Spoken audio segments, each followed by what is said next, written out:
Hello everyone. Today we will study about the topic of concurrent processes. We will see in detail what are the synchronization and deadlocks. What is a concurrent process? Processes which works together due to some reason. Either they are sharing something or they are trying to achieve the same objective. कोई common objective है जिसको वो achieve करना चाह रहे हैं. तो इसमें जो रीजन हो सकती हैं. फर्स्ट रीजन इज कि आपके सिस्टम की जो रिसोर्सेज हैं they are shared and you are in a multi user environment, so they are sharing system resources. तो ये बड़ा लेसर लेवल ऑफ कंकरेंसी होता है. For example few processes they are competing with each other to share the CPU. But then very important is to share the data, the database.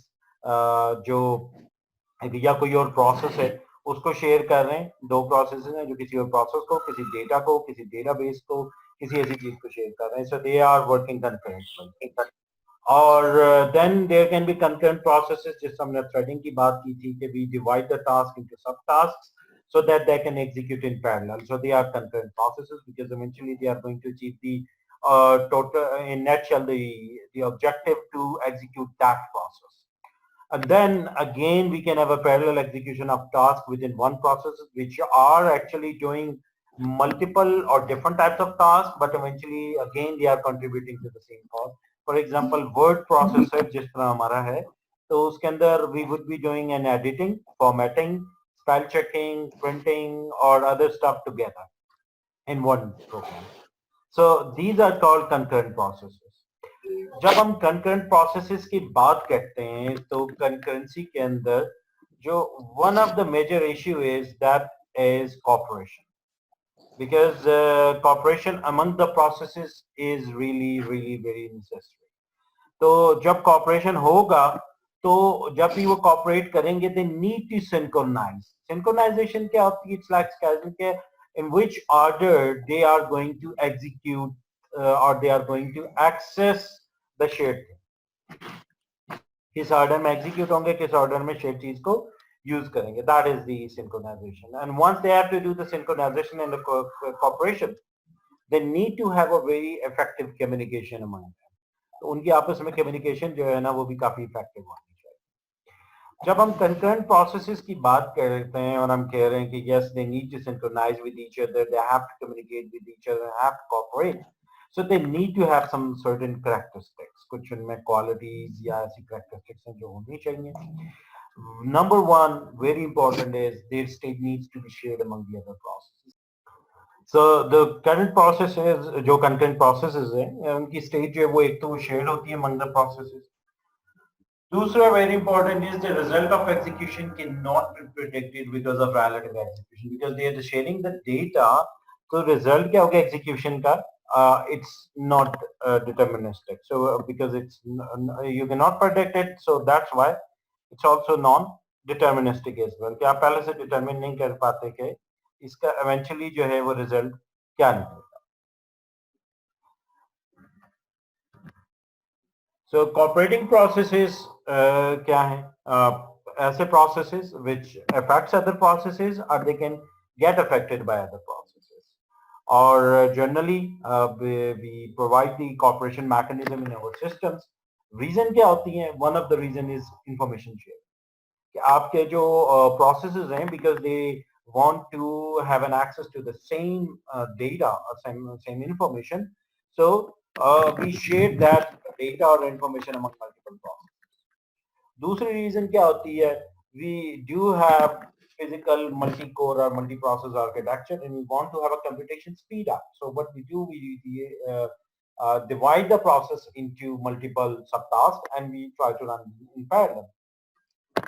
और आपको पता है कि अगर आप सब टास्क में डिवाइड करते हैं तो इवन आपको फिजिकल पैरेललिज्म नहीं भी मिल रहा हो तो भी उसके बावजूद आप उससे पैरेललिज्म ना होते भी काफी सारे बेनिफिट्स कर देते हैं. जैसे कि हमने लास्ट में बात की थी कि जब आप उसे सब थ्रेड्स में डिवाइड कर देते हैं और वो जो थ्रेड्स हैं जब वो ब्लॉकिंग की बात आती है तो ब्लॉकिंग के केस में thread belonging to the same process another thread it start executing, जिसकी वजह से आपका वो जो कॉन्टैक्ट स्विच के ओवरहेड्स हैं वो रिड्यूस हो जाते हैं. देन आप जब थ्रेड्स में या सब टास्क में डिवाइड करते हैं, so actually you build the system into a modular way. आप मजीद लेवल क्रिएट कर देते हैं मॉड्यूलराइजेशन के, which makes the code easy to manage, easy to modify, easy to write. तो वो आपका जो मॉड्यूलरिटी के बेनिफिट है आप वो कर लेते हैं। And then eventually you achieve a convenience as well in a single application. If it has multiple types of tasks, you can perform the same tasks, और उन टास्क को जब आप करते हैं तो आपको पैरेलली आप कर लेते हैं। जैसे माइक्रोसॉफ्ट वर्ड के अंदर you can do the editing, spell checking and other stuff in. इसी तरह इससे रिलेटेड एक और इम्पोर्टेंट कॉन्सेप्ट है रिसोर्सेज। रिसोर्सेज दो तरह की होती हैं, एक होती हैं रीयूजेबल रिसोर्सेज और दूसरी होती है कंज्यूमेबल। रीयूजेबल रिसोर्सेज वो होती हैं जिनको आप बार बार यूज कर सकते हैं, which does not get consumed by their usage. यदि आप उन्हें इस्तेमाल करते हैं so they do not get consumed. जैसे टिपिकली हमारी हार्डवेयर रिसोर्सेज होती हैं, लाइक प्रोसेसर है, मेमोरी है, रैम, डिस्क वगैरह, ये सारी चीजें जो हैं ये आपकी रीयूजेबल रिसोर्सेज होती हैं। जबकि जो कंज्यूमेबल रिसोर्सेज हैं वो होती हैं जो कि आप जब उन्हें ले लेते हैं तो वो कंज्यूम हो जाती हैं। जैसे ट्रांजिएंट डेटा होता है, ऐसा डेटा जो कि टेम्परेरी होता है, शॉर्ट टर्म के लिए प्रोड्यूस होता है। फॉर एग्जांपल सिग्नल्स हैं आपके यूनिक सिस्टम के अंदर, यूनिक्स बेस्ड सिस्टम के अंदर सिग्नल्स यूज होते हैं जो एक प्रोसेस से दूसरे प्रोसेस को भेजे जाते हैं। इसी तरह पाइप्स हैं, पाइप्स जो हैं वो आपके जनरली जो पाइप्स हैं वो टेम्परेरी होती हैं। एक पाइप में जो आप इनपुट में जो भी डेटा देते हैं, it's been given to the other process in form of a stream, तो वो भी आपकी कंज्यूमेबल रिसोर्सेज हैं। और रीयूजेबल रिसोर्सेज की अगर हम बात करें तो वो है जैसे पहले बताया कि जिनको आप बार बार यूज कर सकते हैं, जैसे हार्डवेयर। इसमें दो तरह की रीयूजेबल रिसोर्सेज होती हैं, एक होती है स्पेस मल्टीप्लेक्स्ड और दूसरी होती है टाइम मल्टीप्लेक्स। स्पेस मल्टीप्लेक्स कौन सी है? जिनमें जो डिवीजन है रिसोर्स की वो इन टर्म्स ऑफ स्पेस होती है। कुछ पार्ट स्पेस का एक को मिला होता है, कुछ पार्ट दूसरे को मिला होता है। जबकि टाइम मल्टीप्लेक्स्ड में आपकी रिसोर्स चीजों के बीच में डिवाइड नहीं होती, जैसे कि प्रोसेसर है, उसमें क्या होता है टाइम बाय टाइम उसकी डिवीजन होती है। तो जनरली एक बड़ा जो मेजर फर्क है वो ये होता है कि स्पेस मल्टीप्लेक्स रिसोर्सेज में at the same time generally there are multiple processes which are accessing space multiplex resource. जैसे रैम के ऊपर आप देखते हैं, डिस्क के ऊपर आप देखते हैं कि multiple processes eight the same time होते हैं, लेकिन उस स्पेस की डिवीजन हो जाती है। टाइम मल्टीप्लेक्स में क्या होता है कि मोस्टली जिस तरह से होती हैं कि आपका पूरे की पूरी रिसोर्स एक वक्त में एक ही प्रोसेस को मिलती है। तो वो एक प्रोसेस जो इस रिसोर्स को एक्सेस करता है इन टर्म्स ऑफ टाइम, जो उसका टाइम खत्म होता है तो फिर दूसरी प्रोसेस को मिलता है। तो they are called time multiplex resources. इसके बाद एक और इंपॉर्टेंट कॉन्सेप्ट है रेस कंडीशन। अब हमने बात कर ली ऑपरेटिंग प्रोसेसेस हैं, they need to get synchronized, or why they are cooperating, because they are accessing some sort of a resource. So we do have a race condition. Race condition क्या होती है जी? It's a situation in which you do have multiple processes and they are trying to manipulate some sort of a shared data concurrent. अब जब भी ये race condition होगी, so you will end up with a situation in which जब भी वो जो shared data होगा उसकी final value जो है वो डिपेंड करेगी कि कौन सा जो प्रोसेस है उसने पहले एक्सेस किया, किसने आफ्टर में उसको एक्सेस किया। ठीक है, and it is very much common in concurrent and cooperating processes because they are generally sharing some sort of a shared data, ठीक है, जो कि जिसको रीड या राइट करना होता है। तो इस रेस कंडीशन को अच्छे तरीके से करने का तरीका क्या होता है, क्या इसको कि ये कोई बहुत ही अनडिटर्मिनिस्टिक रिजल्ट ना करें, they need to be synchronized. अगर हर कोई एक्सेस करना शुरू कर देगा एट द सेम टाइम तो उसमें ब्लॉकिंग भी होती है। अब मल्टीपल उसको एक्सेस करेंगे तो एक वो रिजल्ट जो है वो आपको बहुत ही ज्यादा अनडिटर्मिनिस्टिक हो जाएगा। तो ये उसके नीचे एग्जांपल दी हुई है। तो for example suppose you do have a process which is I equals to next slot, then wait, then qi equals to job 0, then I plus plus and next slot. यहाँ पे process j equals to next slot, then qj equals to job 1 and then j plus plus and next slot equals to j. ठीक है, इसमें जो next slot है, next slot is a shared variable, दोनों जो हैं वो उसको शेयर कर रहे हैं। So they basically these two processes are having a race condition of this variable named is next slot. अब इसमें execution depend करेगी कि किस तरीके से आपने, वो किस तरह होगी कि फॉर एग्जांपल आई की वैल्यू जो है वो आपकी है, नेक्स्ट स्लॉट की value let's say before the execution of both these processes is 5। तो आई क्या हो जाएगा, आई यहाँ पे हो जाएगा जी 5, उसके बाद there is wait and then Q of I की वैल्यू क्या है, 5 है। 5 में आपने कौन सी जॉब पुट करनी है, प्लेस करनी है, जॉब 0, तो आप इसको क्यू 5 में कर देंगे और आई प्लस प्लस कर देंगे और नेक्स्ट स्लॉट को क्या कर देंगे, आई कर देंगे। मीन्स के नेक्स्ट स्लॉट अब क्या बन गई है, 6 बन गई है। इसके बाद जब जे जो है वो इसको प्रोसेस करेगा, क्यू अगेन क्यू जे वो भी आपका शेयर है। अब जे इसको जब प्रोसेस करेगा, जे देखेगा कि जनाब नेक्स्ट स्लॉट की वैल्यू क्या है। जे को मिलनी क्या चाहिए, जे को यहाँ पे मिलनी चाहिए 6 और क्यू ऑफ जे जो है ये क्या करेगा, 6 के अंदर जॉब 1 डाल देगा और जे प्लस प्लस करके नेक्स्ट स्लॉट को क्या कर देगा, जे मीन 7 कर देगा। लेकिन अगर ये सिंक्रोनाइज्ड ना हो, जैसे कि बाजार यहाँ सिचुएशन नजर आ रही है, क्योंकि जे ये वेट कर रहा है और इस टाइम में जे ने इसको एक्सेस कर दिया, ठीक है। तो आपको अगर आप इसको टाइमलाइन समझे यहाँ से यूं वर्टिकल में, तो यू कैन सी कि जी आई ने नेक्स्ट स्लॉट लिया, आई को क्या वैल्यू मिली 5, जे को क्या मिली 5, ठीक है।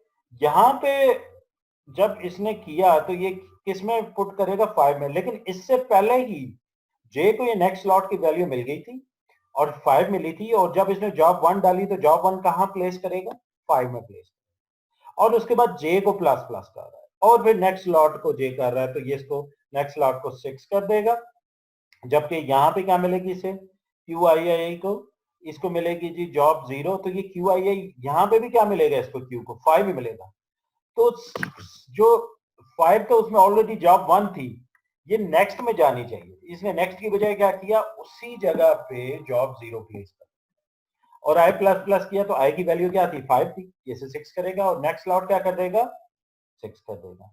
इसने ऑलरेडी 6 किया हुआ था, इसने फिर उसको दोबारा से 6 ही किया, जिसकी वजह से क्या होगा, सारा काम गलत। क्यू की जो एक ओवरराइटिंग हो गई, दूसरा नेक्स्ट स्लॉट की वैल्यू भी गलत है। दो लोगों ने प्रोसेस किया है, ये स्टार्ट होने से पहले 5 थी, जब दो ने प्रोसेस कर लिया तो दोनों को एक तो अलग जगह होना चाहिए था, और जो नेक्स्ट स्लॉट की value it should be incremented by 2, पहले एक करता और फिर दूसरा करता और वो 7 हो जानी चाहिए। जबकि सिचुएशन में क्या हो रही है, नेक्स्ट स्लॉट की वैल्यू क्या बन रही है, 6, तो जो भी नेक्स्ट आएगा वो उसको प्लेस भी 6 में, ठीक है। तो अगर यही दोबारा दोनों रिपीट हो जाते हैं तो again same situation. So this is a problem. What is the problem here, main problem क्या है, मेन प्रॉब्लम ये है कि जब यहाँ पे आया और it went for the waiting because it's doing some sort of a processing on to this shared thing. Shared क्या थी जी, नेक्स्ट स्लॉट थी। Next slot is really playing an important role. तो next slot need to be synchronized, ठीक है जी। उसको किसने access करना है, उसका मैकेनिज्म होना चाहिए, और उसके लिए जो मैकेनिज्म यूज करते हैं हम, वो कोई ना कोई लॉकिंग मैकेनिज्म यूज करते हैं, अनटिल अनलेस के आपका आपका ये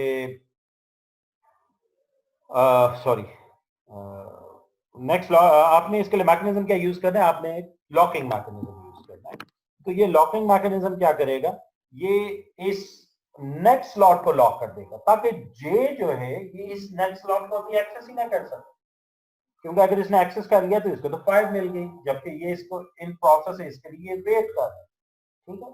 तो इस जो ये जो रेस कंडीशन है, इसको वाइड करने के लिए भी डू दी सिंक्रोनाइजेशन, ठीक है। और सिंक्रोनाइजेशन का तरीका है बड़ा जो कॉमन है, क्या लॉकिंग। तो आई होप ये प्रॉब्लम सबको समझ आ गया, प्रॉब्लम क्या है, किसी को अगर समझ ना आए तो पूछ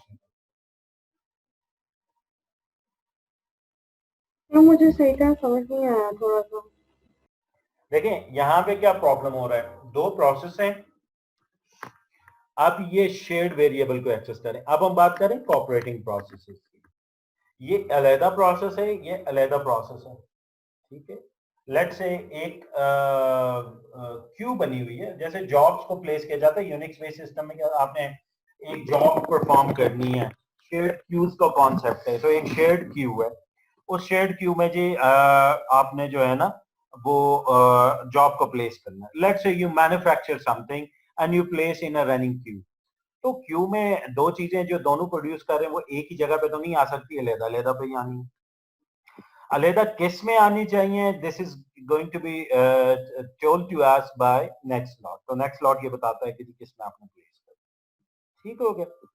आई उसके लिए इंडेक्स वैल्यू है, ठीक है। तो जो लोकली ये प्रोसेस करता है और इसका लोकल वेरिएबल जे।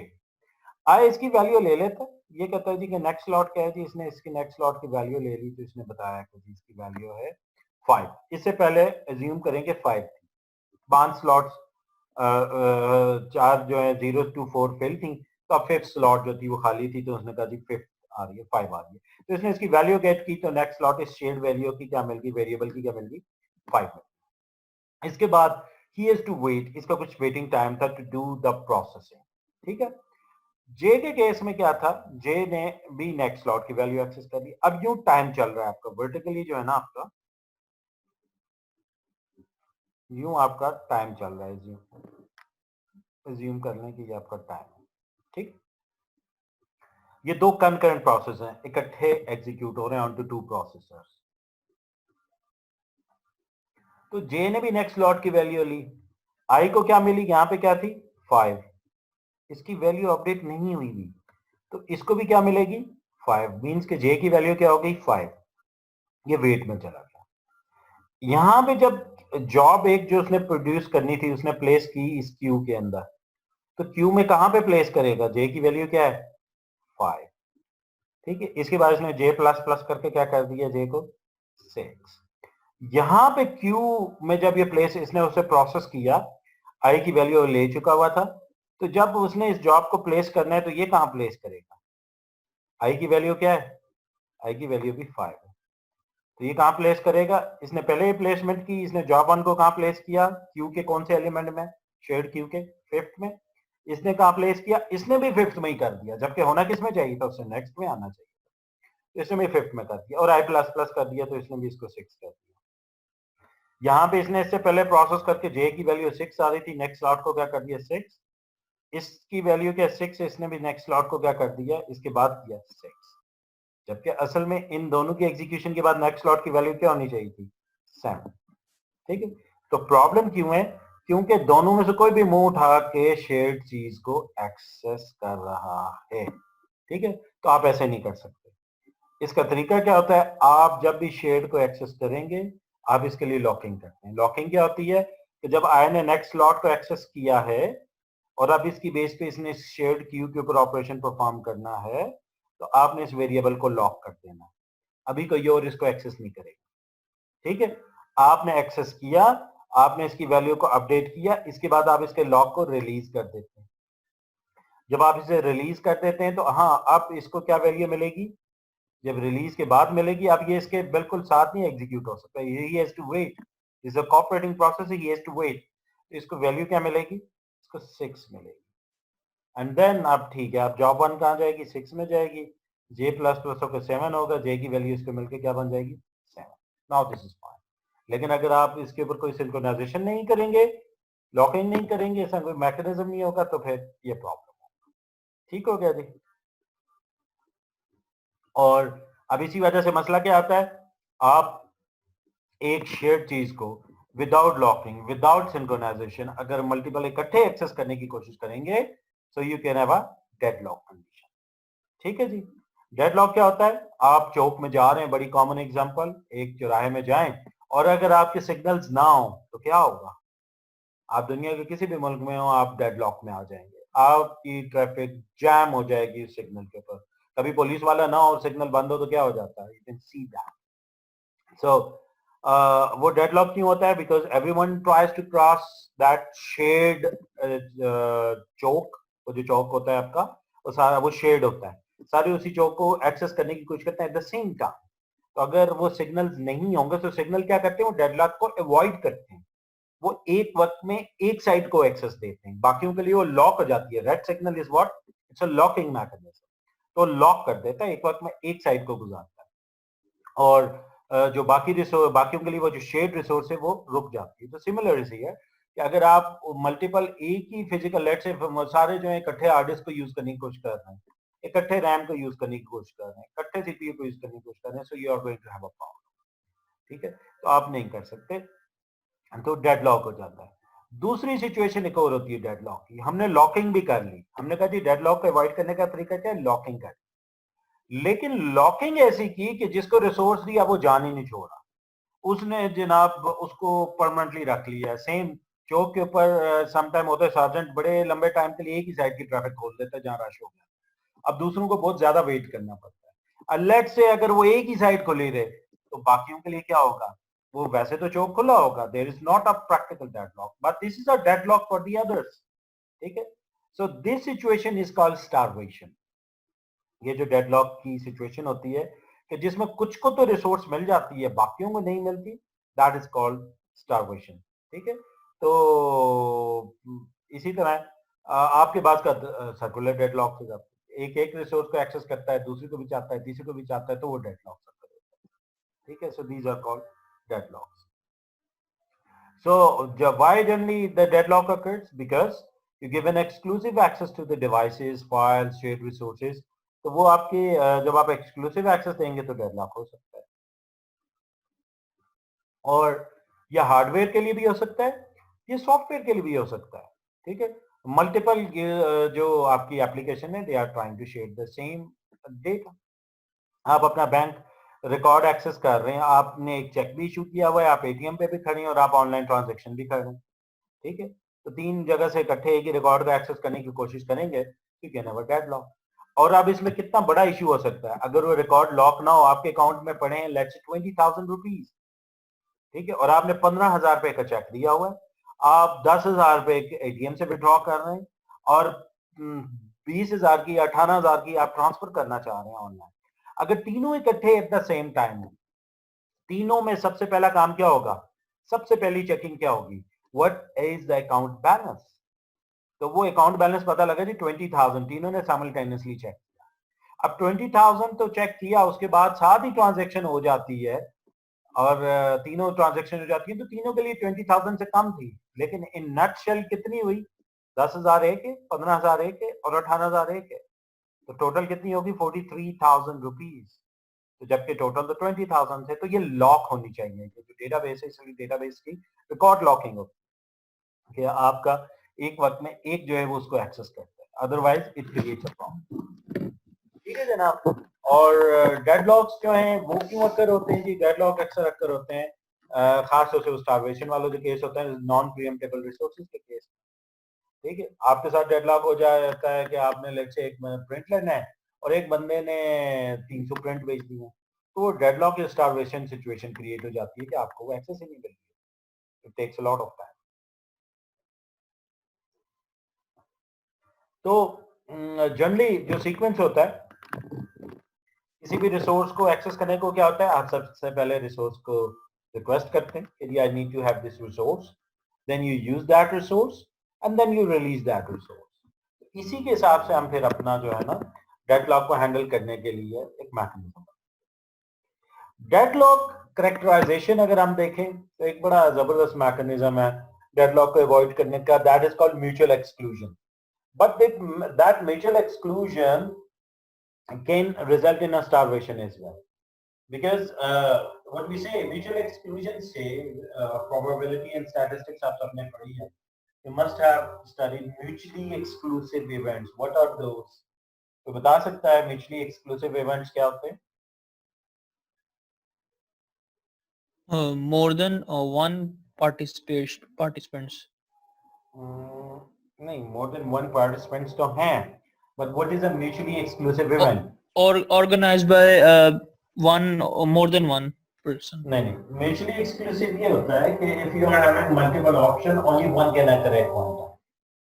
ठीक है, जैसे यू रोल अ डाइस, तो एक वक्त में एक ही फेस हो सकता है उसका, या 1 होगा, 2 होगा, 3 4 5 या 6 होगा, that is called mutually exclusive. ठीक है, और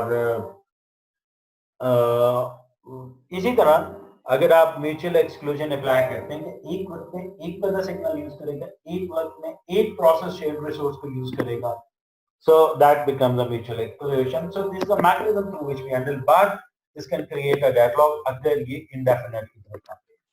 अगर आप वो जो है एक रिसोर्स को दे दिया म्यूचुअल एक्सक्लूजन और बाकियों को नहीं दे रहे, तो that creates. Then hold and wait. Hold and wait क्या है जी, कि किसी और प्रोसेस को चाहिए रिसोर्स, ये P1 है और ये रिसोर्स 1 है और ये P2 है और इधर रिसोर्स 2 है, ये कोई और रिसोर्स है, ठीक है जी। तो P1 ने इस रिसोर्स को भी होल्ड किया हुआ है और साथ ये चाह रहे हैं कि जनाब मैं ये रिसोर्स भी फारिग हो जाए तो मैं इसका इंतजार करूं, तो ये भी ये P2 यूज कर रहा है, एक रिसोर्स होल्ड की भी है और दूसरे का वेट कर रहा है, so that is called hold in wait, ठीक है। ये अगर डिस्कनेक्ट होगी तो काइंडली दोबारा ज्वाइन कर लीजिएगा 10 मिनट के। इसके बाद नो प्रियम्पशन वो अभी जो बताया आपको कि जी जब तक एक प्रोसेस जो है वो अपना काम कंप्लीट नहीं करता वो रिसोर्स को छोड़ता ही नहीं है, so that is resource preemption, no preemption, आप प्रियम्प्ट ही नहीं कर रहे, ठीक है। एक ही रिसोर्स को आपने दिया हुआ है, वो नॉन प्रियम्प्टेबल रिसोर्सेज हैं, तो it will keep on accessing this. Then is circular wait, ये सबसे इंटरेस्टिंग हो जाती है, इसमें यही वाली सिचुएशन है जी P3 है और एक और रिसोर्स है R4 R3 R समथिंग, ठीक है। P2 ने इसको होल्ड किया है और साथ ही वेट किसका कर रहा है R3 का, और P3 ने इसको होल्ड किया है और साथ ही वेट किसका कर रहा है R1 का, so this is what circular wait, ठीक है। तो अब ये तो पूरा डेडलॉक हो जाता है, तो कोई भी किसी भी रिसोर्स को आप एक्सेस भी नहीं कर पा रहा होता और वेट कर रहा होता है दूसरी रिसोर्स के लिए, ठीक है। तो इसके लिए हम क्या करते हैं, हम कोशिश करते हैं कि सिंक्रोनाइजेशन को हम कोशिश ये करते हैं कि with the help of some atomic operation बनाने की कोशिश करते हैं। एटॉमिक ऑपरेशन क्या होते हैं, atom, what is atom, as far as a long very old definition is concerned, atom is the smallest particle of the universe, which is an incorrect definition now, but बड़े अरसे तक एक definition हुआ करती थी कि एटम क्या है, smallest particle of the universe, then we found more particles as well, जो smallest है और we use them for explosion and all that. So anyways, but atom या atomic has become a property, ठीक है, in literature and जो languages है, so atomic is what which is indivisible, ठीक है। So operation that cannot be interrupted is called atomic operation. For example, general बात करें life में तो टर्न ऑफ द लाइट, आपने लाइट बटन दबा दिया, तो now this is atomic operation, you can not stop it to turn off the light. इसी तरह खिड़की पे आपने कोई चीज मार दी और वो खिड़की टूट रही है, you can not stop the breaking of window. But non atomic क्या है, you are filling a glass of water, you can stop half way, आप बीच में रोक सकते हैं, 70% पे रोक सकते हैं। Walk to the door, you are walking towards the door, you can stop in between as well, so this is non atomic operation, ठीक है जी। सो इसी तरह हार्डवेयर के अंदर आपके एटॉमिक ऑपरेशन होते हैं, जैसे मल्टीपल कॉम्बिनेशन होता है दो दो इंस्ट्रक्शंस का, जैसे लोड एंड स्टोर इंस्ट्रक्शन होती है, आपने असेंबली पढ़ना है तो you might have used this instruction, तो एक single load and store instruction वो आपकी एटॉमिक होती है, you can not interrupt in between. इसी तरह टेस्ट एंड सेट इंस्ट्रक्शन होती है, जो वेरिएबल की वैल्यू को टेस्ट करती है और फिर सेट करती है। Now comes the synchronization. Synchronization क्या है जी, तो ये कोऑपरेटिंग प्रोसेसेस हो गए, we are having deadlocks, we have a race condition, race condition की वजह से भी आपके डेडलॉक्स हो सकते हैं, आपकी स्टार्वेशन हो सकती है। So what we have to do is we have to provide a synchronization mechanism. What synchronization does, it provides a mechanism which facilitates the concurrent or competing process जो किसी एक सेम रिसोर्स के लिए compete कर रहे हैं, ठीक है। और सिंक्रोनाइजेशन को अचीव करने का जो तरीकाकार है वो क्या है, we do either the mutual exclusion or and we provide a critical section, ठीक है। ये दो कॉन्सेप्ट हैं। म्यूचुअल एक्सक्लूजन क्या है जी, अभी बात की हमने, at one time only one task or a subtask or a process perform something onto the shared data, ठीक है। मतलब क्या हुआ, तो जब कोई और उस शेयर चीज को एक्सेस कर रहा है तो we are not going to access that share, ठीक है, हम उसको उस वक्त में एक्सेस नहीं करेंगे। और क्रिटिकल सेक्शन क्या है, वो पीस ऑफ कोड, आपने जो कोड लिखा है उस कोड में वो पोर्शन, वो एरिया जो कि सेंसिटिव है या जहां पे आप उस शेयर चीज को एक्सेस कर रहे हैं, that is called critical section और क्रिटिकल रीजन। समझ रहे, पूरे कोर्स में, पूरे कोड में तो आप सारी शेयर चीज को नहीं एक्सेस करते, आपने कहीं उस शेयर्ड चीज को एक्सेस किया, सो that is called a critical section, ठीक है। और म्यूचुअल एक्सक्लूजन क्या है, एक वक्त में एक कोई शेयर डेटा को एक्सेस करे। तो अब इन दोनों का मिक्सचर हम यूज करते हैं। सो क्रिटिकल सेक्शन क्या है जी, जहां पे आप शेयर्ड मेमोरी को एक्सेस कर रहे होते हैं, that is called critical section. Shared data को, वो मेमोरी भी हो सकती है, वो कुछ भी हो सकता है। और the area of process which is sensitive to inter process complication, जिसे हम क्रिटिकल सेक्शन में कहते हैं। इसको हम इंप्लीमेंट करते हैं विद म्यूचुअल एक्सक्लूजन, ठीक है। हम कहते हैं कि एक वक्त में एक प्रोसेस जो है वो अपने क्रिटिकल सेक्शन में होगा, एक से ज्यादा क्रिटिकल सेक्शन में नहीं हो सकते। This is the main thing जो हम कह रहे हैं ना, म्यूचुअल एक्सक्लूजन है। म्यूचुअल एक्सक्लूजन क्रिटिकल सेक्शन पे अप्लाई होती है। एक तो क्रिटिकल सेक्शन होगा, दूसरा वो क्रिटिकल सेक्शन हमारी कोशिश होती है छोटे से छोटा हो, लिमिट, सिर्फ वही चीज हो क्रिटिकल सेक्शन में जो कि रेलिवेंट हो, ठीक है। आपने एडवांस कंप्यूटर प्रोग्रामिंग पढ़ी, उसके अंदर आपने एक्सेप्शन हैंडलिंग की, तो आप क्या कहते हैं, एक्सेप्शन के लिए जो सेंसिटिव चीजें होती है उन्हें किस में डालते हैं, ट्राई ब्लॉक में डालते हैं, ठीक है। लेकिन उसके लिए रिकमेंडेशन क्या होती है, सिर्फ उतना ही कोड ट्राई में डालें which is subjective for exception, जो है जहां पे एक्सेप्शन हो सकती है या एक्सेप्शन का इफेक्ट आएगा, सिर्फ उस कोड को ट्राई में डालें, ठीक है।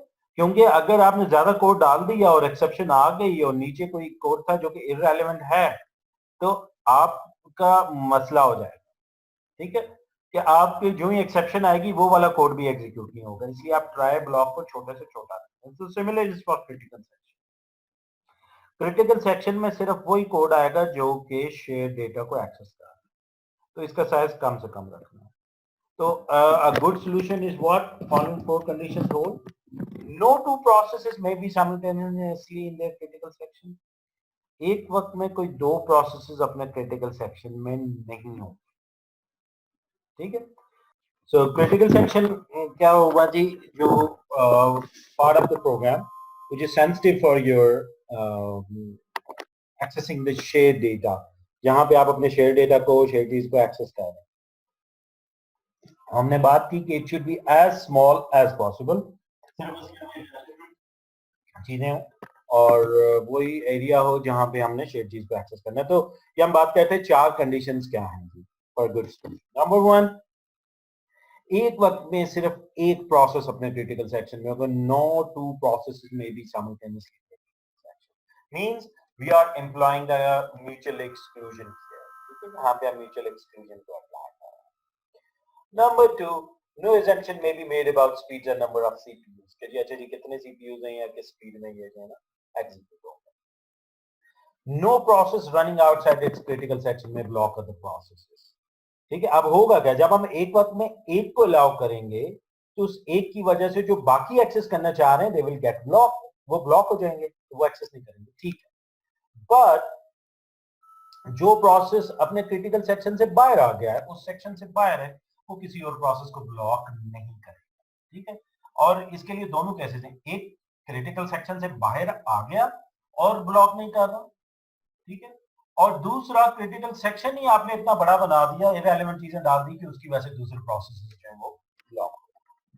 सो no process should have to wait forever to enter its critical section, तो स्टारवेशन ना होती है कि ये ना हो कि कुछ प्रोसेसेस जो बेचारे वेट ही करते हैं कि अपने क्रिटिकल सेक्शन में वो एंट्री करें, तो ये ना हो कि कुछ को बिल्कुल एक्सक्लूसिव एक्सेस में। सो म्यूचुअल एक्सक्लूजन हमने बात कर ली कि म्यूचुअल एक्सक्लूजन क्या है, कि where we are having multiple set of processes, so only one of them is going to get an access to the shared resource, ठीक है। तो अगर दो प्रोसेसेस हैं जो कि एक शेयर चीज को एक्सेस कर रहे हैं और वो उससे कुछ डेटा एक्सेस करना है, तो एक वक्त में सिर्फ एक को आप एक्सेस देंगे to access that share resource. So solutions क्या है जी क्रिटिकल सेक्शन के? Number one and very important is what, जो हमने बात की, म्यूचुअल एक्सक्लूजन। अगर एक प्रोसेस जो अपने कोई प्रोसेस क्रिटिकल सेक्शन में एग्जीक्यूट हो रहा है, तो कोई और प्रोसेस उस वक्त अपने क्रिटिकल सेक्शन में एग्जीक्यूट नहीं होगा फॉर द सेम रिसोर्स। ये याद रखिएगा, for the same resource, because these days we are having multi core architecture, multi process architectures.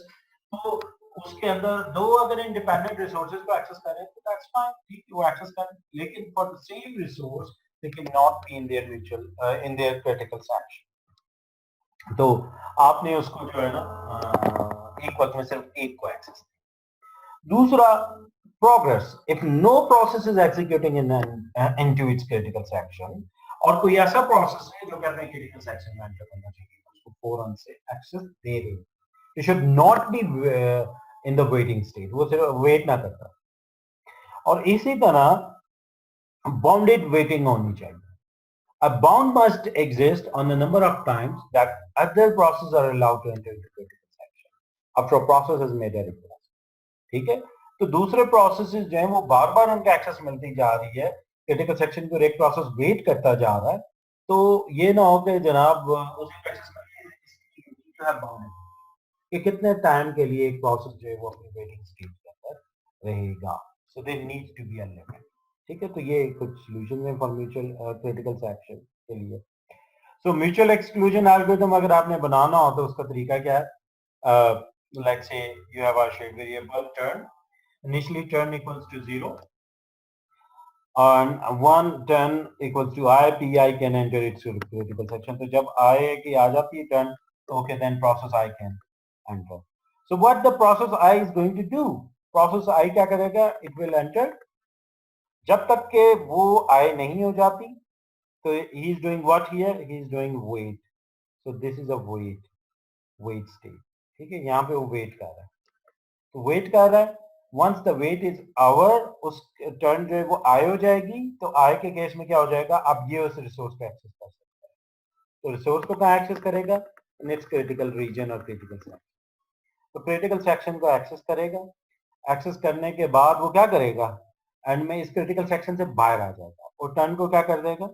Turn को नेक्स्ट कर देगा, जो भी नेक्स्ट बनती है, व्हिच इज जे। ठीक है, टर्न को जे कर देगा and then he will execute its remaining section. यहाँ पे आप देख रहे हैं कि उसका बाकी कोड अलग है, यहाँ पे इससे पहले भी और कोड है। ये क्रिटिकल सेक्शन का एरिया है, this is whole critical section related stuff. तो इसमें बीच में क्रिटिकल सेक्शन है और क्रिटिकल सेक्शन में एंट्री डायरेक्ट नहीं है, उससे पहले वो वेट कर रहा है। वेट में क्या कर रहा है? वो वेट में चेक कर रहा है कि टर्न आई तो नहीं होगी, टर्न आई तो नहीं होगी। जो जे प्रोसेस होगा इसी तरह वो चेक करता रहेगा जी कि टर्न जे तो नहीं होगी, उसकी टर्न तो नहीं आती। अगर उसकी टर्न आ गई then he will be able to enter into critical section, otherwise नहीं।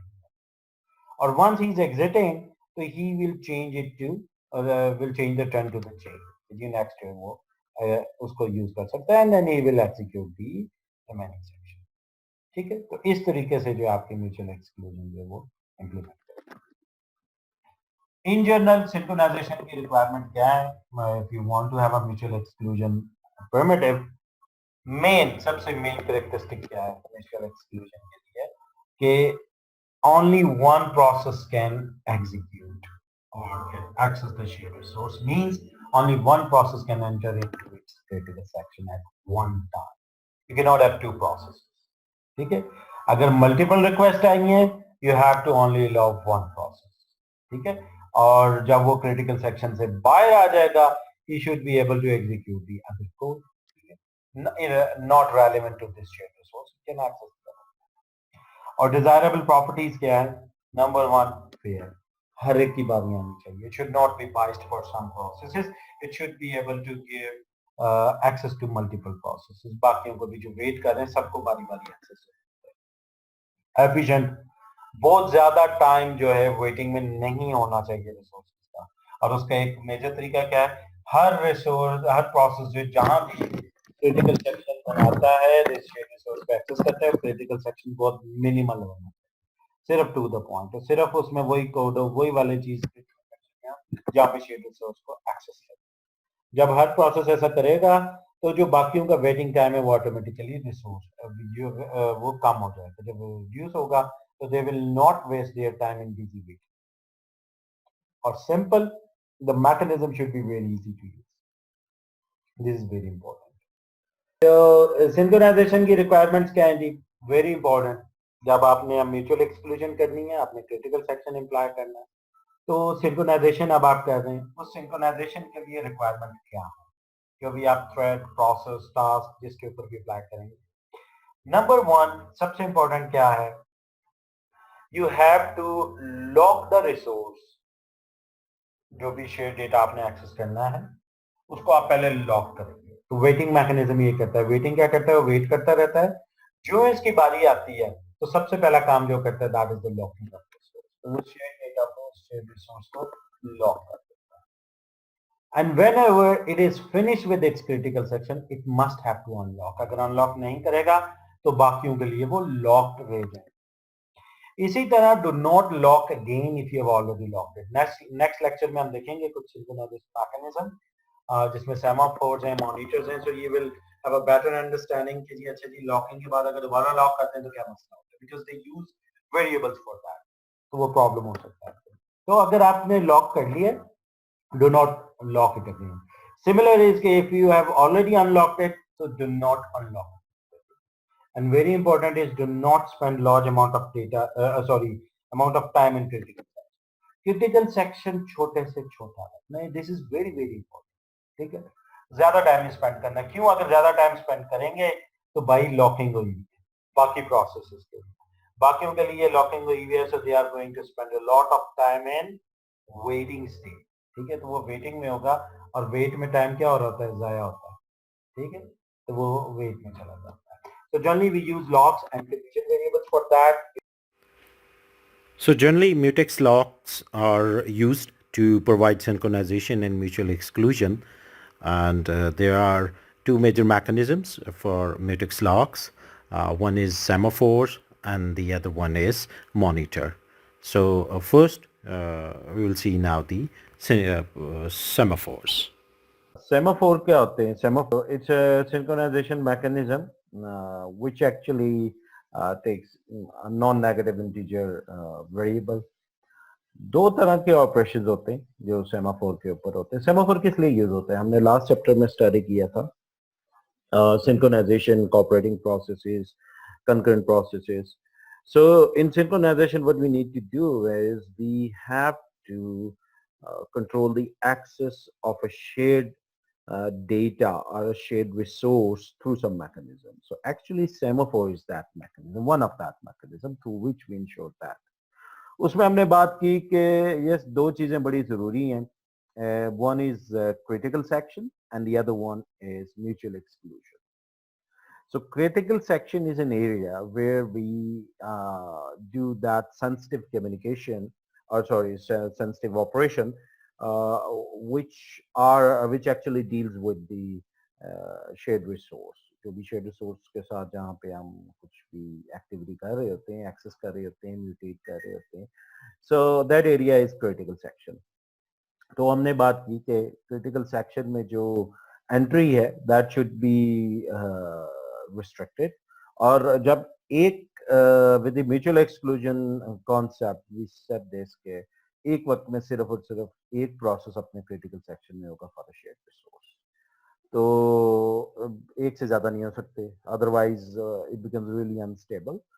तो उसके लिए ये सेमाफोर टाइप का मैकेनिज्म है। तो सेमाफोर क्या करता है? It has two operation, one is wait and the other one is signal operation.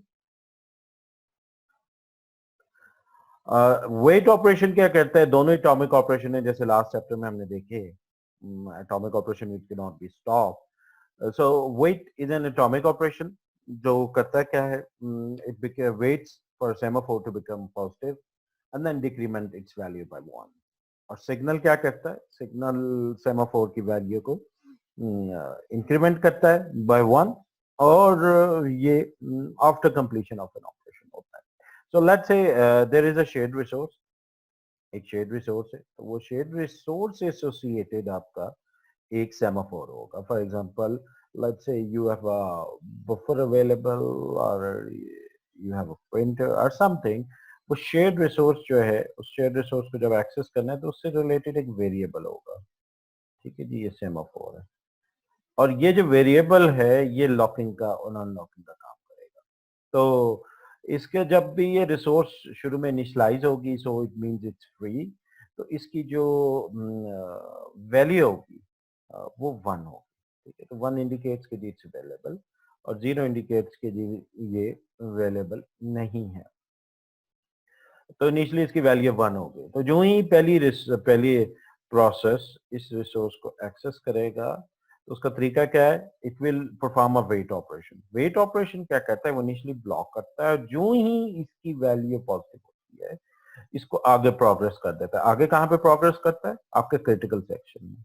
तो बेसिकली वेट जो है which is indicated with P and वेहरन एंड पी, और इसके बीच में आपका क्रिटिकल सेक्शन होता है।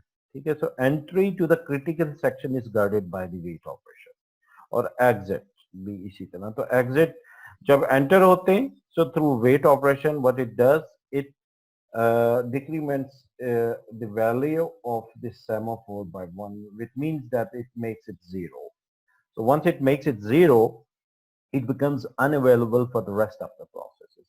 तो बाकी जब कोई और प्रोसेस, ये लेट्स से P1 था और इसने इसकी वैल्यू को कर दिया सेमाफोर की वैल्यू को 0।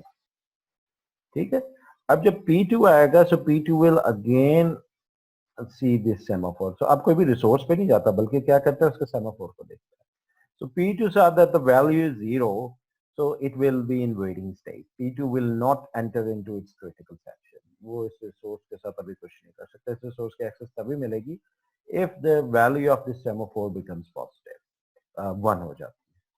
So P1 ने जब अपना ऑपरेशन कर लिया, so at the end of its critical section, इस ऑपरेशन के एंड में it will perform a signal operation, signal to indicate that the resource has become available. तो उसका तरीका क्या है, वो किसी और को नहीं भेजता, और सिर्फ क्या करता है, इसी प्रोसेस की वैल्यू को 1 कर देता है। इसको नहीं पता कि कौन सी और प्रोसेसेस इसके लिए वेट कर रहे हैं या क्या कर रहे हैं। तो इट सिंपली डज व्हाट, कि जिस सेमाफोर को इसने होल्ड किया हुआ है, व्हाटएवर सेमाफोर, उस सेमाफोर की वैल्यू को इंक्रीमेंट बाय 1 कर देगा। तो ये वाला सेमाफोर है, तो इसकी वैल्यू हो जाएगी 0 से 1 हो जाएगी। Now once the P2 seize कि जी इसकी वैल्यू 1 हो गई है, तो इसका जो वेट ऑपरेशन है, it let's take this resource और इसको एंटर करके कर देता है अपने क्रिटिकल सेक्शन में। Once it enters into its critical section P2 के, P2 एंटर होता है, तो अगेन वो इसको क्या करता है, उसकी वैल्यू को 0 कर देता है, मींस कि लॉक कर देता है। तो ये प्रोसेस है, through wait you actually locks semaphore, through which you actually locks a resource, और सिग्नल ऑपरेशन के थ्रू आप उसको अनलॉक कर देते हैं और बाकियों के लिए अवेलेबल कर देते हैं। So your entry to the critical section actually is controlled or guided by the wait and signal operation. So wait is indicated with P and V is sorry, signal is with V. Or the value of a semaphore, it indicates the availability of some resource. So if it is a non-zero positive value, then it means that it's available, and if it is 0, it is unavailable. Semaphores, they do not have negative values. They have positive values starting from 0 and onward. So wait operation, जैसे मैंने बताया, it allows a process to access some resource, और अगर वो available है, if the value is greater than 0, or may cause the process to be blocked, वो उसको waiting के अंदर या block के अंदर। Where signal operation जो है, ये क्या करता है, it release the resource और उसकी वैल्यू को चेंज कर देता है सेमाफोर की, and makes it available, makes that resource available to be accessed by other resources as well. So this is how this critical section is encapsulated down in waiting signal operation. So let's assume the value of a semaphore is initially set to 1. So any first process which is going to access this resource is going to set the value from S to S minus 1. So S is right now 1. It's going to become S minus 1, which means 0. If you remember, we discussed before that if you have already locked a variable like this, a synchronization variable or a resource, do not lock it again. So here it comes. So अगर आपने उसकी value को already lock किया है, means decrement किया है, you made it 0. अब आप इसको दोबारा से s minus 1 नहीं करेंगे, because if you do it, it will become minus 1, which is really unrealistic value for a semaphore, because semaphore cannot have a negative value. And so eventually it will perform a decrement operation and will enter into its critical section. So yeah, process one is to access कर रहा है. So now another process reaches to its critical section area. So wait will do what with this process? It will find that the value of the semaphore is 0, which means it's locked. It's being used with another process. So it will enter this process into a block state. और जब पहला process जो है वो अपने critical section से exit करेगा, it will execute the signal operation which will actually increment the value with s plus 1 and will make it to 1, which because the value of s is right now 0. So now the other process to see that the value of this semaphore has become 1, which means it's available. So one of them will progress and will access that resource. कौन progress करेगा? It's the operating system which decides किसको इस resource की access देनी है depending upon the algorithm. For each semaphore the system must maintain a queue of waiting processes. तो हर semaphore के लिए जो ऑपरेटिंग सिस्टम है it maintains a queue of waiting processes. याद रखिएगा semaphore they are implemented at the operating system. They have been a very common mechanism. High level mechanism काफी सारे यूज होते हैं. So they are implemented as OS service और OS guarantee करता है कि they are atomic operation, invisible हैं, wait and signal operations है, so once they started they cannot be interrupted. और semaphores जिनकी values 1 and 0 होती हैं, they are generally termed as binary semaphore. किस लिए generally use होते हैं? Generally they are used for the availability or unavailability of a resource. तो ये इस तरह की characteristics को indicate करते हैं. Whereas they can be counting semaphore, which can have any non-negative value starting from 0, 1, 2, 3, etc. And generally where they are used, where they are indicating the quantity of something, amount of something. Let's say how many messages are there in a buffer. Buffer, this can be multiple. So if the buffer has 3 elements, 4 elements, how many are there? So they are used for that. Properties क्या हैं जी?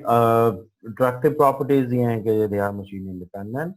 They can work with many type of resources. They are easy. And for multiple critical sections, you can use different types of multiple semaphores. यहाँ पे different types of resources. You use different semaphores. They acquire many resources simultaneously and permit multiple processes into critical sections at once if desirable. Okay. Oh, limitations क्या है? They are not provided by hardware obviously. OS level पर है. Programmers they must use them correctly. नहीं करेंगे OS programmers, so there this can be a problem. एक बड़ा major challenge क्या है? You cannot test busy without blocking. तो पहले block होता है process and then it test के जी busy है या नहीं है. And you can be in a situation where there is an indefinite blocking with the low priority process is not letting them accessing that resource. So you can have to stop. एक example है इसी के हवाले से, the very famous example that is producer consumer problem, in which there is a producer which is producing the data and storing it into the next available buffer in an array. So there is a limited size of the buffer. So producer produces that data and the consumer actually consumes that data. And with the consuming here means that he removes the item and consumes it. So it means that place becomes empty or vacant. So let's say the number of positions in the buffer, they're finite and they are, let's say, n. And for example, you can have a print routine or a buffer, shared memory buffer can be there as well. So हमने क्या करना है? हमने उस buffer को print करना है जो कि उसको एक्सेस कर सकते हैं. और मेनली इसमें प्रॉब्लम्स क्या हैं? The producer must wait for an empty space if the buffer is full. अगर बफर फुल हो जाता है तो producer has to wait and consumer has to wait if the buffer is empty. क्योंकि अगर उसमें है कुछ नहीं तो what he can consume. So here it comes. Semaphores, अब इसमें multiple use हो रहे हैं for the same resource. Number one is free. Free means what? Whether the buffer is accessible or not. Can you access it or not? Then comes space, and space यदि इसके अंदर कुछ space भी है या नहीं है. And then comes the data. Data कितना data available है? तो initially free क्या होगा? 1 because it's available. Space is n means all the space is available. And the data, how much data is occupied there? It's zero in the beginning. It's nothing. So once the producer will start processing something, then he will be able to produce something and replace it. Producer क्या करेगा? Producer का जो procedure होगा, that is going to be like he's going to have a produce item procedure. और उसमें करना क्या है उसने produce item में? He has to add items to the buffer. ये वाला काम करना है. But for this, he's going to enter with a wait operation. So wait space. ठीक है जी, space को wait करेगा. अगर उसको एक्सेस मिल जाती है, अगर उसको देखता है कि हाँ जी space is available, so he will do this wait space and then he will enter into the free.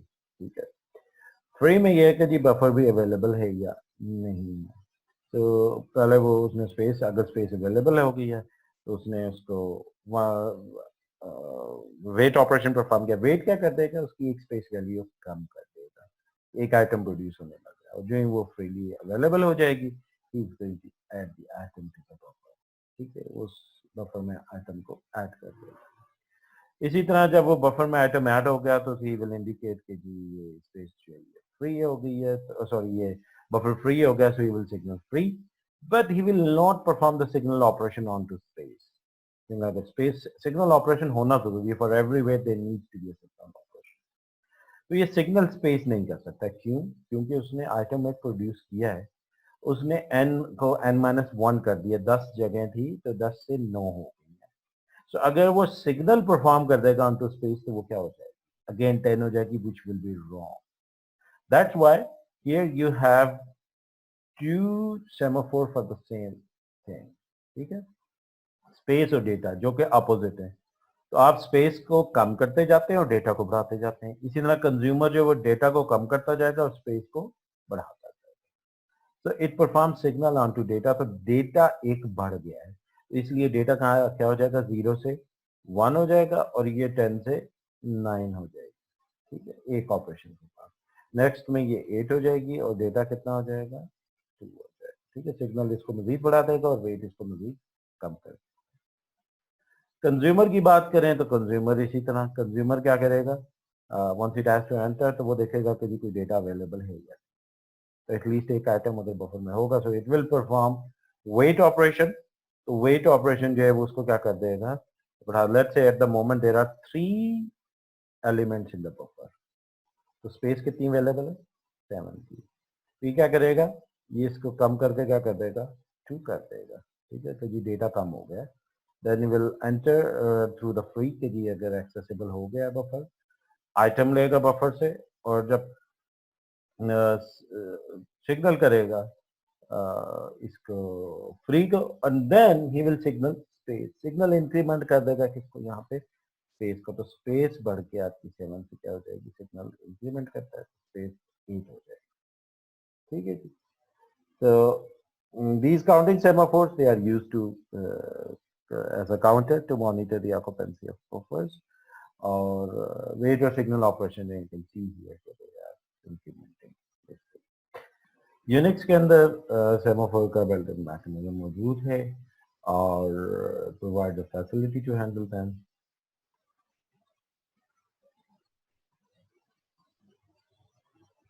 So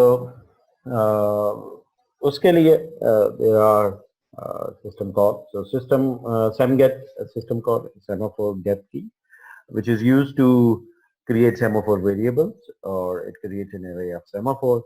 semget call क्या करती है? It specifies कि जी आपको कितने semaphores जो हैं they are required, और जो जो semaphore फिर create होंगे हर एक के लिए एक यूनिक की वैल्यू होगी और फिर उस सेमाफोर को किस तरीके से एक्सेस करना है, कंट्रोल करना है, उसकी information. This is been generated by semaphore. Then semaphore को जब आपने एक्सेस करना है, उससे कोई भी वैल्यू लेनी है, इसको एग्जामिन करना है, so this is done through some control system called SEMCTRL. So through this you do what? You examine the value of a semaphore. You can remove a semaphore set or you can initialize a semaphore set. और जो detail processing करनी है उसके ऊपर semaphore के ऊपर, this is done through SEMOP, SEM operation function call. Now we see here the problem, a very famous problem, tiny philosopher problem, which is a synchronization problem. You can see here there are 5 scholars sitting over here, or the philosophers sitting here. They spend their lives in thinking and eating. They do not interact with their neighbors manually. And in order to eat this thing, because they have a bowl in front of them which has spaghetti there, and so in order to eat the spaghetti uh, or rice, let's say, now I'm change with the rice, they need to have both the chopsticks. So वो दो chopsticks चाहिए ना जो ये खाना. So you can see here कि जो rice bowl है वो सबके अपने अपने, but the chopsticks is being shared between them. Because so there are actually only 5 chopsticks, but everyone needs 2 chopsticks. So in this case, you have 2 problems. One is synchronization. On the table, at one time, only one of the philosopher can eat. So this is one problem. So एक वक्त में एक के पास a pair of chopstick होगा. ठीक. इसकी आपने implementation भी करनी है. इसलिए ये याद रखना है. किस तरीके से करेंगे. So एक वक्त में एक के पास जो है वो chopstick होगी. और दूसरा प्रॉब्लम क्या है कि यस टेबल पे multiple scholar at the same time या philosopher at the same time खा सकते हैं, बट जो इकट्ठे बैठे हुए हैं साथ उनमें से एक वक्त में ही खाएगा. ऑब्वियस सी बात है. तो जो सेकंड पार्ट है इस प्रॉब्लम का, दैट इज के अब ये जो फिलोसफर्स बैठे ये कैन नॉट एक्सेस, मतलब उनके दरमियान में जो चॉपस्टिक्स हैं they are shared, particularly among the philosophers which are sitting next to each other. तो ये और ये philosophers जो हैं they cannot use this chopstick because this is a shared variable among them. तो आपने इसको synchronize करना है. तो एक वक्त में कोई एक प्रोसेस जो है वो इसको एक्सेस कर सकता है. फॉर एग्जाम्पल दिस वन या तो ये करेगा या ये करेगा. तो अगर ये खा रहा है तो इसने ये दोनों चॉपस्टिक होल्ड की होंगी, तो at the time when he is eating he can not access and he can not access the same resource. So इसको देखिएगा, एक्सप्लोर करें, and you have to do an implementation for this in any programming language. Java में कर लें, C++ में कर लें, किसी में भी कर सकते हैं. Next comes the monitors. So ये जो मैकेनिज्म है आपका सेमाफोर्स का, that is provided by the operating system level. Monitors जो हैं they are also synchronization mechanisms. They were developed by Carl Hoare in 1974, or it's a facility which is provided by a language system rather than जिस तरह के आपके operating systems level पे semaphore किए जाते हैं इनकी बजाय. Inherently underlying it may use the semaphores as well, और different programming languages में इसकी implementation की गई है. जैसे Concurrent Pascal थी, Pascal Plus है, Modula 2, 3. जो मॉडर्न लैंग्वेजेस हैं उनमें ये डिफरेंट मैकेनिज्म्स के थ्रू है. जावा में भी सी प्लस प्लस के अंदर भी मौजूद है, but not with this name के मॉनिटर या कुछ इस तरह की फैसिलिटी के तौर पर नहीं है. Once you do a synchronization, for example, in Java, it's quite similar to this one as well. Similar is like C++ के अंदर भी जब आप उसका synchronization mechanism use करते हैं, so it's quite like monitor mechanism. और इसी तरह और भी लैंग्वेजेस हैं जिनमें इम्प्लीमेंट किया जाए लाइक नेसा. और it's a high level synchronization primitive, and a programmer has a more control over this, so the programmer can deal with this. Monitor है क्या? Monitor is a piece of code which actually encapsulates both the shared data and the procedures used to access and manipulate that data. तो ये क्या है? ये it's different than semaphore. Semaphore क्या होते हैं? वो कंडीशन वेरिएबल्स हैं which gets associated with some shared resource. जबकि मॉनिटर में क्या है कि आपका जो शेयर डेटा है वो शेयर डेटा को ये इनकैप्सुलेट करते हो प्रोसीजर को, जो कि जिसके थ्रू आपने मैनिपुलेट करना होता है इस डेटा को. और जब भी आपने मॉनिटर के डेटा को एक्सेस करना है, that can only be access through the monitors procedure. Monitor के प्रोसीजर के अलावा आप उसको एक्सेस नहीं कर सकते. ठीक है. इट मीन्स कि जहाँ पे भी शेयर डेटा को आपने एक्सेस करना है, तो वो जो क्रिटिकल सेक्शन टाइप की चीज थी, अब उसके लिए आप क्या बना लेते हैं? मॉनिटर बना लेते हैं. ठीक है. तो मॉनिटर का प्रोसीजर जो है वो उसको एक्सेस करके देता है आपको शेयर डेटा को. तो वो जो मॉनिटर के प्रोसीजर्स हैं दे आर एक्चुअली सिंक्रोनाइज्ड. आप जो सिंक्रोनाइजेशन अप्लाई करते हैं, that synchronization is being applied at the procedure level, just like जिस तरह जावा के अंदर यू क्रिएट मेथड्स और फंक्शंस, और वो जो मेथड या फंक्शन है that is like a monitor, और आप एक किसी भी शेयर रिसोर्स को एक्सेस करने के लिए एक स्पेसिफिक प्रोसीजर बना देते हैं या फंक्शन या मेथड बना देते हैं, और उस मेथड को आप सिंक्रोनाइज कर देते हैं. सो that is what the monitor looks like. So at one time, only one process can use any monitor procedure. One time, the similar is in the Java lab, for example, you do have a Java procedure जिसको अक्सर जिसमें आपने कोई share data को access करें, you put a synchronization keyword. So at one time, only one of the process is going to access, or one of the thread is going to access that procedure at one time. Or if the data is already been accessed, the resource is obviously placed in a queue to ensure the synchronization and mutual exclusion. Key properties can be monitors key. Only one process or a thread can execute monitor code at a time. और उसी तरह mutual exclusion mechanism monitors के साथ भी दिया हुआ है, which is implemented as a monitor lock, जो कि हर मॉनिटर से एसोसिएटेड होता है. So in order to execute the monitor code, you actually acquire that lock. और so key properties क्या हैं जी मॉनिटर की? एक वक्त में सिर्फ और सिर्फ एक थ्रेड या प्रोसेस जो है वो मॉनिटर कोड को एक्सेस करेगा, एग्जीक्यूट करेगा. और तो एक वक्त में जब एक ने करना है, so we apply this mutual exclusion mechanism through the help of a monitor lock, जो कि एक्वायर करना होता है जब भी आपने मॉनिटर कोड को एग्जीक्यूट करना है उससे पहले, और जब भी आप मॉनिटर कोड से एग्जिट करेंगे you have to release that lock. ठीक है, तो वो जो क्रिटिकल सेक्शन वाला काम है वो यहाँ पे आपका जो मॉनिटर कोड है वो वही ये काम कर सकता है.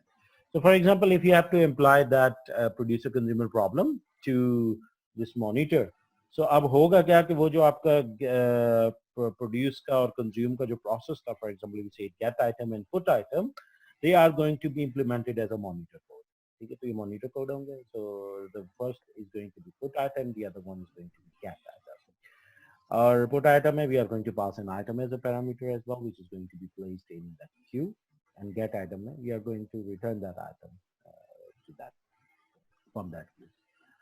So monitor procedure code it will ensure that only one procedure is executing at one time. ठीक है, तो एक प्रोसीजर एक वक्त में एग्जीक्यूट होगा ताकि आपका कोई प्रोग्रामिंग एरर्स ना.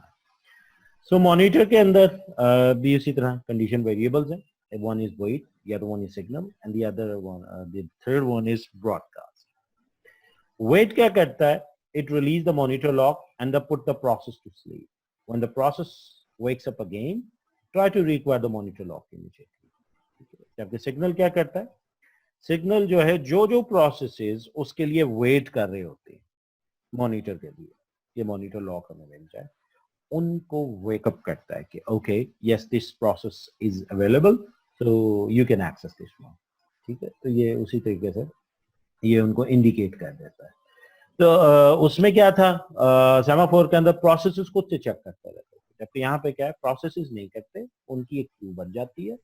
मॉनिटर जो है वो ये ऑपरेशन परफॉर्म करते हैं. और दो तरह के सिग्नल हैं, एक सिग्नल है और एक सिग्नल ऑल है, जिसको ब्रॉडकास्ट कहते हैं. तो सिग्नल क्या करता है, वो जो भी फीफो क्यू बनी होती है, फीफो क्यू में जो भी फ्रंट पे प्रोसेस होगा उसको ये वेकअप कर देगा, तो उसके हवाले वो मॉनिटर लॉक हो जाता है. जबकि ब्रॉडकास्ट क्या करता है, वो तमाम जो भी उसके लिए प्रोसेसेस उस वेरिएबल या कंडीशन वेरिएबल के लिए वेट कर रहे थे उन सबको जगा देता है. That's why signal to all broadcast. Major characteristics क्या है जी मॉनिटर की? मॉनिटर्स जो हैं they increase the flexibility and efficiency in terms because they provide this mechanism to the application programmer. और मॉनिटर के अंदर दो मैकेनिज्म है, कंडीशन वेरिएबल्स हैं, और जनरली एग्जैक्टली मॉनिटर के उससे तो ये प्रेजेंट नहीं है पॉपुलर लैंग्वेजेस में, बट समहाउ और बिट सिमिलर मैकेनिज्म जो है वो आपका एग्जिस्ट कर रहा होता है. जब जिन लैंग्वेजेस मॉनिटर्स मौजूद थे, they force programmers to isolate complex synchronization special module. ठीक है, तो अभी भी ये इस तरह की प्रैक्टिस कॉमनली यूज करते हैं प्रोग्रामर्स. तो ये दोनों तो मैकेनिज्म हो गए मॉनिटर्स एंड जो आपके सेमाफोर्स हैं. सिंक्रोनाइजेशन मैकेनिज्म है जो कि सिंक्रोनाइजेशन फैसिलिटी प्रोवाइड कर रही होते हैं आपके लो लेवल पे. That's all for the topic of concurrent processes, and thank you for watching.